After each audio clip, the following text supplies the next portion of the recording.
ever feel like you're just drowning in information, trying to find those key insights, those facts that, really make you feel informed? Well, that's what we do here on The Deep Dive. We unpack compelling stories, find their core meanings, and today we're journeying into this really captivating world. It's a story packed with courage, conflict, and honestly, a legendary hero. Yeah, we're diving into excerpts from Swordbird by Nancy E. Fan. It's quite a remarkable tale. Think tyranny, liberation, but it's all set in a world of birds. A world of birds. Okay. Right, and the story, it masterfully weaves these big themes. Peace, freedom, fighting oppression, all through the eyes of some very unexpected champions. So our mission today is basically to pull out the essential nuggets from this material. We're talking the core story, yeah, but also the surprising turns and the messages that stick with you. Get ready for a journey, really, from the shadows of a fortress right up to, well, the sparkling flight of freedom. Okay, let's get into it. So the story starts, and boom, we're in Fortress Glooming. It sounds ominous, and it is, just heavy, Absolutely. And we meet Turnatt. He's this red-brown hawk. His titles alone tell you everything. The evil, the conqueror, the slayer, the tyrant. Wow, okay. No subtlety there. None at all. Yeah. Sharp claws, loud voice, and this nasty habit of capping his eye patch over his left eye.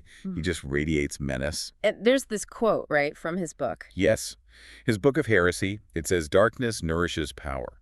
That's his whole philosophy, basically. He's enslaved tons of woodbirds. Just forcing them to build his fortress. Exactly. Under this cruel slave driver, Bug-Eye, a coal-black crow.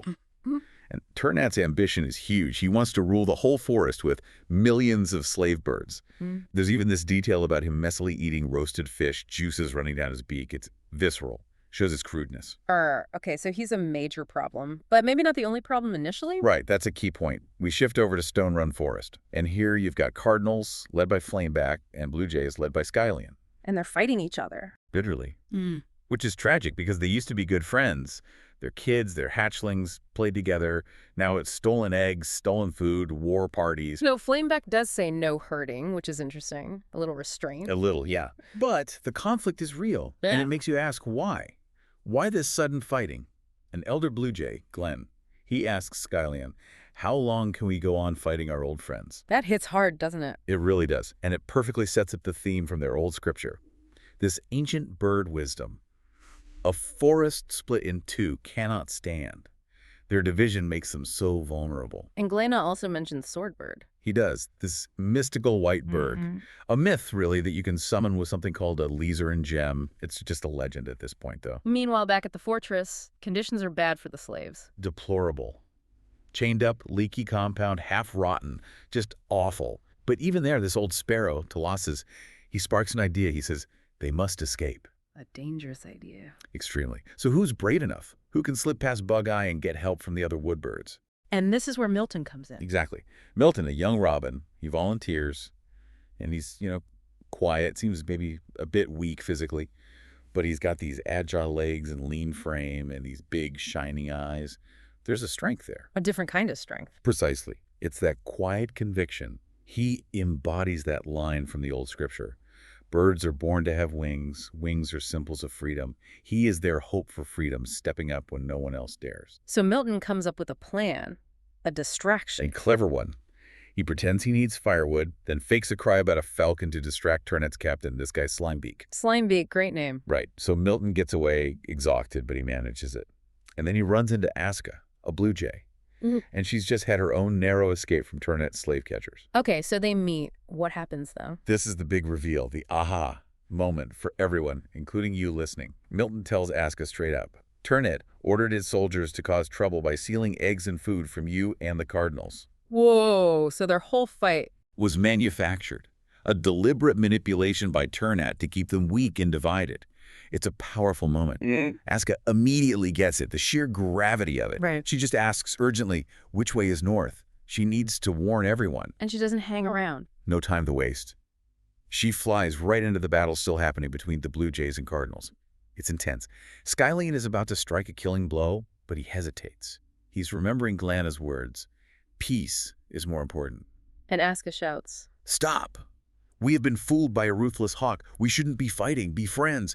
It's desperate, passionate. How do they react? I mean, they're in the middle of a fight. It cuts through. Because deep down, they know it's true. They were friends. Her plea, her urgency, Yeah. It works. The fighting stops. Flameback and Skylian agree to listen. And Galan steps in again. Yes, wise old Glenna. He says something crucial for healing. Regretting things that have already happened doesn't help. Every bird makes mistakes. It's about moving forward, not blame. That's what lets them truly reconcile and unite against Turnatt. Okay, so they're united now, but Turnatt doesn't know that. Not yet. And their unity gets tested almost immediately. It's the Bright Moon Festival, a celebration for Swordbird's birth. And Slimebeak, Turnatt's captain, launches a surprise attack, expecting them to be easy pickings, still divided. Bad timing for him. Very bad timing, because this is where things get interesting. Yeah. And kind of fun, actually. The Flying Willow Leaf Theater Troupe is there. The traveling performers? Yeah. Lorpal the Gannet, Dilby the Loon, all these colorful characters known for music and fun, they fight back, but with their own talents. How? Like with acting? Not quite. Dilby throws juggling torches. Lorpal starts lobbing raspberry pies. Raspberry pies. Seriously? Seriously, shouting pie, their smelly faces. Other birds use nuts like slingshots. Someone throws hot bean soup. It's brilliant. Ingenuity over brute force. Slimebeak ends up covered in pie and soup and has to retreat, completely humiliated. That's amazing. It shows how everyone can contribute, right? Exactly. Underestimated skills saving the day. Okay, so after that chaos, we learn more about Turnatt himself, his past. We do. And it's fascinating. He wasn't born evil, apparently, just an ordinary red hawk. But then he found this book of heresy in a cave. The book again. What did it promise? Immortality. If he ate a woodbird egg every single day, that's what fuels his cruelty.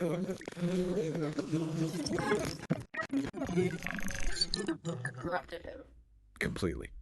Turned him from rags to silks, tramp to king, as the story puts it. But the backstory also reveals something vital. His first run-in with Swordbird, back when Swordbird was called Wind Voice. Ah, so they met before. Yes. Turnatt tried to enslave Miltin's tribe, the Waterthorns, and Wind Voice appeared in a flash of light and blinded Turnatt's left eye. That explains the eye patch. Exactly. And his deep underlying fear of Swordbird. It's not just a myth to him, it's a painful memory. Okay, back in Stone Run, Glenna's doing some research. He is. He's the bookkeeper, remember. He finds a hidden diary, Ewan Jarrell's diary, tucked inside the old scripture, and it details Wind Voice's Swordbird's quest for these Leasorn gems. So they need a gem. Yeah. And the song. Right. The Song of Swordbird to summon him. But how do you get a gem? Where do you even start? Miltin. Miltin. Even badly injured from his escape, he reveals it. His tribe, the Waterthorns, they have a red Leasorn gem. It's the key they've been missing. Wow. Talk about crucial information. Absolutely. And then Glenna finds another instruction in the scripture. The first verse of the song makes Swordbird appear. But there's a second verse, one that has to be written from the heart, that makes him stay. From the heart, so it's not just reciting words. No. It needs genuine feeling, genuine need. It adds another layer. And Aska decides to go with Miltin to get the gem. She insists, showing that fierce loyalty again. They have to cross the Whitecap Mountains, which is incredibly dangerous, full of these chanting Sklarkill jackdaws. What do they chant? Kill, kill, kill, as they ambush travelers. It's a terrifying place. So the journey is rough. Extremely rough. They face ambushes. They have to use tricks like spilling grain to escape. Milton's old slave wounds get worse. Aska finds this golden blossom, thinks it's magical, sent by Swordbird, and it helps for a bit. But not enough. Not enough. The toll of his enslavement, the journey, it's just too much. They reach his home, the Waterthorn tribe, and Miltin collapses. Oh, no. Yeah. It's heartbreaking. His dying wish to Aska is, complete the task for me. I wish I would see Turnatt be destroyed and the slave birds go free through your eyes. Wow. His spirit ascends, flying next to the sun, free from pain. It's this incredibly powerful image of sacrifice. His father, Raymarsh, is devastated and vows revenge. Milton's sacrifice becomes a huge motivator. Meanwhile, Turnatt's getting impatient. Furious. His scout, Shadow, failed. The slaves escaped. So he decides, right, that's it. He's leading the final attack himself. He even quotes his book, "Let no one oppose you. Crush them before thoughts of rebellion can spread." He's going all in. Totally. Yeah. But the woodbirds, they're ready now. They've learned. They defended against Shadow's fire attack earlier. Thankfully, rain put it out. And now they have defenses, nets, sticky grass webs. Very. And Glenna, he's finished the second verse of the song, written from the heart. And Aska, honoring Miltin, bravely volunteers to hold the Leasorn gem during the summoning, knowing it puts a huge target on her back. So it all comes down to this battle on the Appleby Hills. That's the stage. Turnatt arrives with over 130 crows and ravens. The woodbirds have maybe 80 defenders. The odds look bad. But they have the gem and the song. Exactly. Aska, Glenna, Cody, another bird character, and the theater troupe climb the main camp tree. Aska holds the gem. The theater birds play their instruments. Cody starts singing the song of Swordbird. What happens? Does it work? Oh, it works. The red Leasorn gem shoots out these countless beams of red light. The sky goes dark gray. Then the first verse ends, this blinding light, so bright it actually blinds some of Turnatt's soldiers permanently. And then this small whirlwind starts. It grows into this incredible spiral of bright colors, red, gold, green, blue, violet, and it just sucks up most of Turnatt's remaining army. Like literally sucks them up. Seems like it just pulls them into this vortex of color. Nature itself fighting back. And then Swordbird. Then a streak of forked lightning, and there he is, Swordbird, enormous, white, 3 times bigger than an eagle and swan combined. Gleaming sword, dark eyes, he just appears, smiles at Aska. He's real. Wow, the relief must have been immense. Unimaginable. And he deals with Turnatt immediately. Talks to him telepathically, reminds him of blinding his eye, the warning he gave. Does Turnatt give up? He tries one last thing, lunges for Aska and the gem.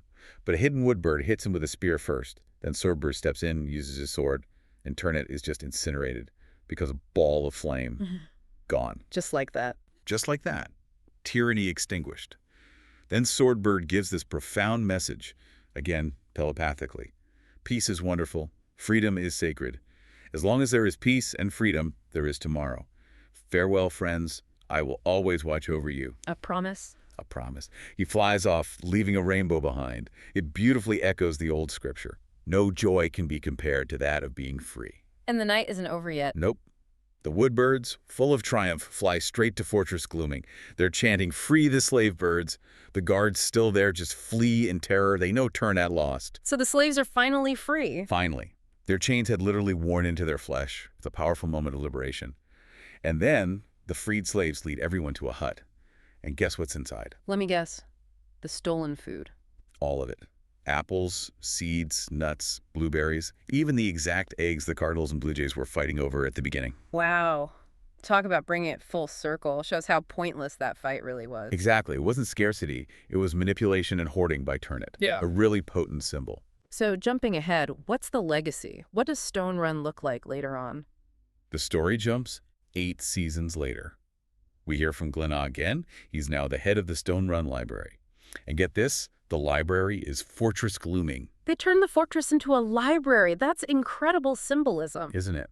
The place of tyranny becomes a place of knowledge and peace. It's profound. And the cardinals and blue jays, they're fully united, call themselves the Stone Run Forest Tribe. One community. One community. Many of the freed slaves settled there, integrated. They're planning a big feast of peace and friendship, inviting the Waterthorn tribe. It shows lasting unity, forgiveness, collaboration. And the kids ask about the Swordbird rainbow, which they see moving across the sky sometimes. The legend lives on. That's beautiful. And there's a final moment about Miltin. A very touching one. Aska and Cody, they're getting married, now visit Milton's grave. It's on this beautiful hilltop. The headstone is really moving. Calls him a true warrior who came home despite troubles and hardships, someone who sacrificed his life to help others. He's remembered as a hero. Absolutely. And Aska does something special. She fulfills his dying wish, in a way. She places a snow-white feather from Swordbird himself on his grave. A feather from Swordbird. How? The story implies Swordbird perhaps left it, or she found it. The point is, she places it there, and the tombstone sparkles, the colors turning to liquid gold. It's this final, beautiful image. It shows that the hope and freedom Milton died for created something lasting, something magnificent, honoring his sacrifice. So, wrapping this up, quite a journey. From Turnatt and his dark book. Right. Fueled by that heresy. To this united community saved by truth, courage, and, well, a legendary bird with a sword. Swordbird really packs a punch, doesn't it? It really does. It shows how easily division can be sown by outside forces, but also the incredible power of unity, of unexpected heroes stepping up and believing in something bigger. That quote from Swordbird, and Glenna echoes it. Peace is wonderful, freedom is sacred. Exactly. It really reminds you, doesn't it, that even when things seem incredibly dark, courage, working together, holding on to hope, it can genuinely change everything. It definitely leaves you thinking. What kind of personal book of heresy, maybe small ones, do we sometimes follow without realizing it? Old grudges, maybe, or biases? And what are we really willing to put on the line to sacrifice for peace and freedom? Not just our own, but for everyone around us. Definitely something to mull over long after this deep dive.